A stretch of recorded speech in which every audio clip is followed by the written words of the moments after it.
வணக்கம். வாழ்க வளமுடன்.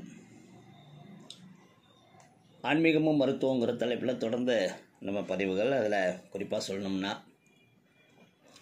சில கோயில் அமைப்புகள், தலைவிருச்சங்கள், கட்டிடக்கலைகள், நம்ம முன்னோர்களோட ஆழ்ந்த வானியல் அறிவு, இதையெல்லாம் கோயில்கள் அமைத்திருக்கிறாங்க. அதை நம்ம குறிப்பிட்டு சொல்லணுங்கிறதுனால இந்த பதிவுகள். இப்போ நம்ம பார்க்க போகிறது மதுரையிலிருந்து அழகர் கோயில் போகிற வழியில்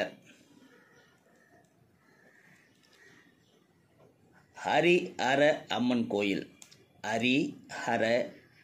அதாவது ஹரிஹரி அம்மன் கோயில் இன்னும் ஒரு அம்மனுக்கு கோயில் இருக்குது.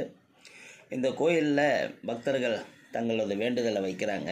அப்படி வேண்டுதலை வச்சுட்டு அந்த வேண்டுதல் நிறைவேறியவுடன் நேர்த்தி கடனாக அங்கே அவங்க ஒரு மணியை வாங்கிட்டு வந்து கட்டுறாங்க. அதனால் இந்த கோயில் உள்ள நுழையும் போது நீங்கள் பார்த்தீங்கன்னா எல்லா இடத்துலையும் மணிகள் கொத்து கொத்தாக கட்டி தொங்க விட்டிருப்பதை பார்க்கலாம். ஒரு வித்தியாசமான காணிக்கை, மணி காணிக்கை. வாழ்க வளமுடன், நலமே சூழ்க.